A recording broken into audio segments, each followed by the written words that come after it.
வணக்கம். இந்த தொகுப்பில் நாம் திராடகம், அதாவது கண்களை எப்படி பயிற்சி செய்வது என்பது பற்றி இந்த தொகுப்பில் பார்ப்போம்.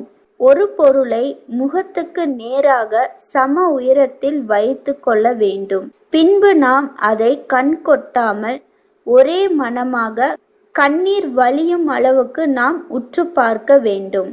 இதனால் நமக்கு மனம் ஒருமைப்பாடு பெறுவது உணர முடியும். கண்ணில் உண்டாகும் நோய்கள் தீர்ந்துவிடும். இது ஒரு நல்ல பயிற்சியாகவும் இருக்கும். மனம் அலைபாயாமல் கண்ட சிந்தனைகள் உண்டாகாத நிலை உருவாகும். இதில் இரு வகை உண்டு: வெளி திராடகம், உள்முக திராடகம். வெளியில் ஏதாவது ஒரு பொருளை நாம் உற்று பார்த்து பயிற்சி செய்வது வெளி திராடகம் ஆகும். உள்முகம் திராடகம் என்பது நாம் ஒரு விருப்பமான தெய்வ படத்தை அல்லது ஏதாவது ஒரு பொருளை நாம் உற்று பார்த்து பின்பு கண்களை மூடி அதே வடிவை நாம் மானசீகமாக உணர்வது உள்முக திராடகம் ஆகும். இப்போது நாம் வெளி திராடகம் எப்படி செய்வது என்பதை பற்றி பார்ப்போம். ஒரு தீபத்தை காற்றில் இல்லாத இடத்தில் வைத்து அது ஆடாமல் அசையாமல் இருப்பது போல நாம் ஏற்றி வைத்து கொள்ள வேண்டும். பின்பு அந்த தீபத்தை நாம் உற்று பார்க்க வேண்டும்.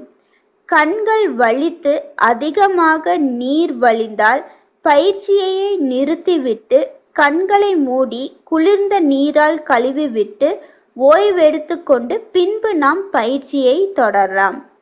இதற்கு நாம் பளபளப்பாக இருக்கும் தெய்வ படங்கள், விக்கிரகங்கள், தீபங்கள், மெழுகுபத்தி அல்லது ஏதாவது ஒரு பளபளப்பான பொருள், இதை வைத்தும் நாம் இந்த கண் பயிற்சி அதாவது திராடகம் செய்து பயன் பெறலாம்.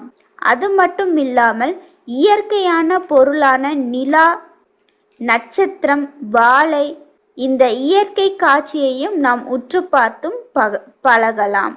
இயற்கையான காட்சிகளை நம் மனதில் வடிவம் செய்து இதை நாம் உள் திராடகமும் செய்து பழகலாம். இதனால் நமக்கு என்ன பயன் என்றால், கும்பகம் இயற்கையாகவே உண்டாக இது உதவி செய்யும். அதிகமாக எல்லோரும் ஒரு ஸ்டூலில் ஒரு சின்ன விளக்கையோ மெழுகுபத்தியோ அதை வைத்து நாம் திராடகம் பழகலாம். ஒற்றை கண் உள்ளவர்களுக்கு இது கொஞ்சம் சிரமம்தான். ஆனால் இந்த பயிற்சியை அவர்கள் தொடர்ந்து செய்து வந்தால் இந்த குறையும் நீங்கிவிடும். இந்த திராடகம் பயிற்சியை நாம் இருக்கும் இடத்திலும் மிக சுலபமாக செய்யலாம். அது எப்படி என்றால், ஒரு சுண்டு விரலை நாம் புருவ மத்திக்கு எதிரே நீட்டி அதை பல திசையில் அசைத்து அதையே பார்த்தும் நாம் பழகலாம். இப்படி இந்த கண் பயிற்சி செய்வதால் நமக்கு நல்ல பார்வை கண்களில் உண்டாகும். அது மட்டுமில்லாமல் கும்பகம் செய்வதற்கு மிகவும் எளிதாகவும் இருக்கும். நன்றி.